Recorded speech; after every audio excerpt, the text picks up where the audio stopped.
我现在请凯塔。La parole est maintenant à Madame Bintou Keïta.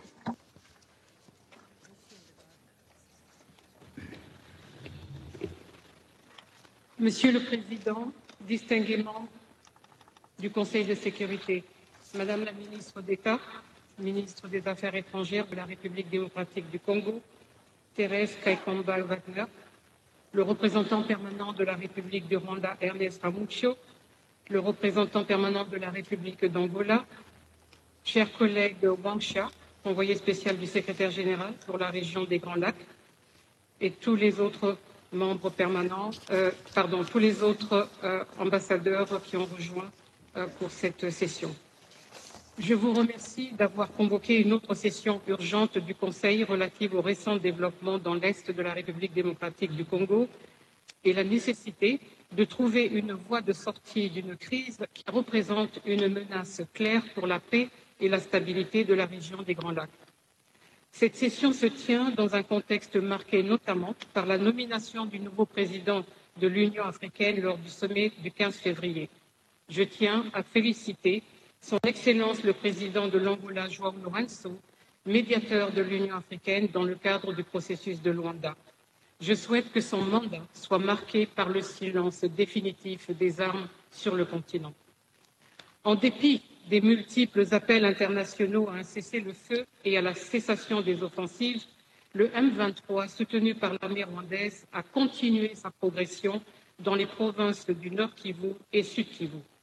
Cette avancée a eu des conséquences dévastatrices, entraînant la perte de nombreuses vies humaines lors de la prise de contrôle de Goma. En 2 semaines, l'Alliance Fleuve Congo, dont le M23 est une des principales composantes, a établi une administration parallèle à Goma avec la désignation d'un gouverneur et d'un maire. Au Sud Kivu, le M23 s'est emparé de l'aéroport de Kavumu et de la ville de Bukavu, la capitale de chef-lieu de la province le 16 février.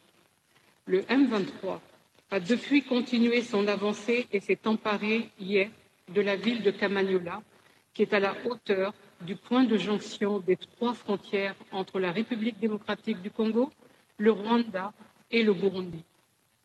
Depuis la prise de Goma, le M23 impose de sévères restrictions sur la liberté de mouvement de la MONUSCO, empêchant les efforts visant à évaluer les dégâts à l'aéroport de Goma et à aider à l'élimination en toute sécurité des munitions non explosées dans la ville. Le M23 a également empêché la MONUSCO à réapprovisionner en eau et autres produits de première nécessité les troupes de la mission de la communauté de développement de l'Afrique australe en République démocratique du Congo, SAMI-RDC. De plus, le M23 contrôle toutes les routes entrant ou sortant des zones sous sa domination.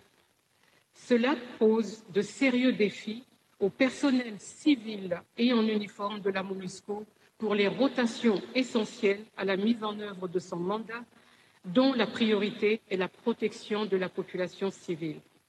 Par ailleurs, les infrastructures essentielles de la MONUSCO à Goma et dans d'autres localités du Nord Kivu sont soumises à une pression extrême. Elles abritent des personnes qui s'y sont réfugiées pour bénéficier de la protection de la mission conformément au droit humanitaire international.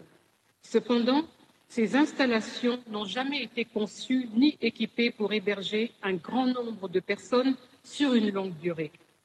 La situation est d'autant plus critique que les conditions sanitaires et d'hygiène se détériorent rapidement et posent un risque à la fois pour les protégés et le personnel de la MONUSCO.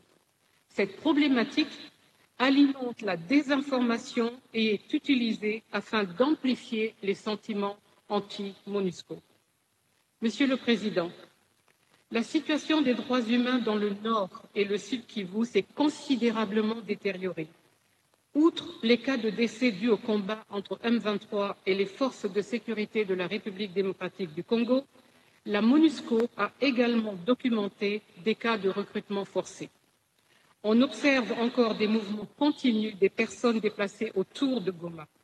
La plupart des anciens sites ont été démantelés et pillés par les communautés d'accueil et les personnes déplacées.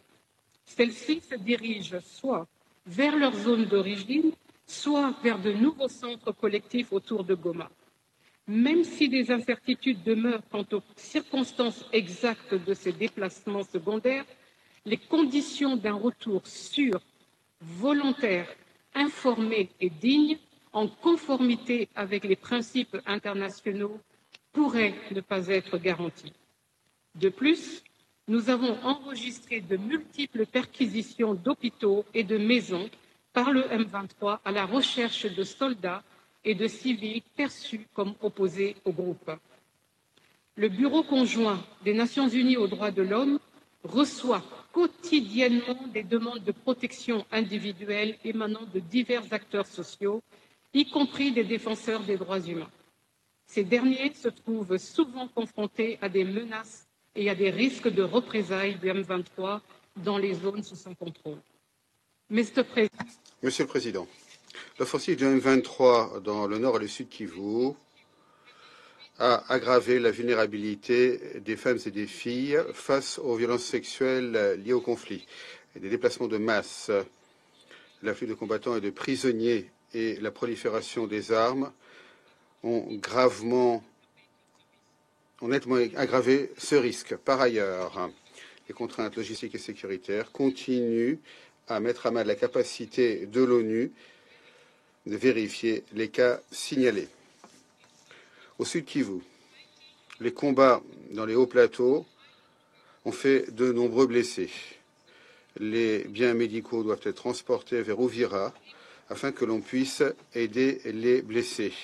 La situation est calme à Bukavu, où les acteurs humanitaires sont en train de reprendre leurs activités. La riposte humanitaire se poursuit à Idjoui, où plus de 100 000 personnes déplacées sont arrivées en janvier, ainsi qu'à Minova, où quelques 200 000 personnes déplacées résident chez des familles hôtes. Les acteurs humanitaires doivent continuer d'avoir accès à ces personnes et de pouvoir faire leur travail sans entrave pour continuer à aider ces populations vulnérables. Président, je salue les conclusions du sommet conjoint de la communauté d'Afrique de l'Est, IECI, et de la communauté de développement de l'Afrique australe, SADC, sur la situation dans l'Est de la République démocratique du Congo qui s'est tenu le 8 février en Tanzanie. Ce sommet a réaffirmé l'appel à la cessation des hostilités et à un cessez-le-feu immédiat.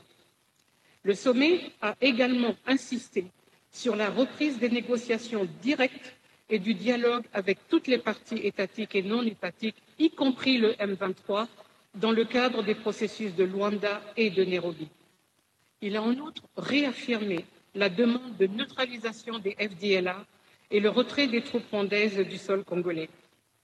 Il est impératif que les dispositions du communiqué du sommet IECI-SADC relatives au rétablissement des services publics essentiels, la réouverture immédiate de l'aéroport de Goma et des principales voies de ravitaillement, y compris sur le lac Kivu, soient mises en œuvre sans délai afin de soulager la souffrance de la population. J'encourage les chefs d'état-major des pays de l'IECI et de la SADC à se réunir incessamment afin de définir les modalités pour la mise en œuvre du cessez-le-feu ainsi que les mesures urgentes prévues dans le communiqué. Outre la réouverture de l'aéroport de Goma, demandée par le sommet, celle de l'aéroport de Kavumu serait également essentielle. Les Nations unies, y compris la MONUSCO, restent déterminées à appuyer tout effort visant à ramener les parties à la table de négociation afin de trouver des solutions politiques durables à cette crise qui risque d'embraser la région tout entière. À cet égard, il est important de rappeler les progrès significatifs réalisés au cours des derniers mois dans le cadre du processus de Luanda. Il est crucial, comme le souligne le communiqué de la réunion du Conseil Paix et Sécurité de l'Union africaine qui s'est tenue à Addis Abeba le 14 février dernier, que ces acquis ne soient pas perdus. Monsieur le Président, il est impératif que le Conseil agisse de manière urgente et décisive pour éviter une guerre régionale de plus grande ampleur. J'appelle le Conseil à demander des comptes aux auteurs de violations des droits humains et atteintes à ces droits en République démocratique du Congo. À cet égard, Je me félicite de l'adoption par le Conseil des droits de l'homme le 7 février d'une résolution créant une mission d'établissement des faits qui sera suivie par une commission indépendante d'enquête visant à enquêter sur et à établir les violations des droits humains et du droit international humanitaire dans l'Est de la RDC. Enfin, j'appelle toutes les parties à respecter leurs obligations, de protéger les civils dans le plein respect du droit international humanitaire et du droit international des droits de l'homme. Cela inclut le caractère inviolable des locaux et des installations des Nations Unies en République démocratique du Congo, y compris la sûreté et la sécurité des personnes placées sous la protection de la MONUSCO. Je vous remercie de votre aimable attention. Je remercie Madame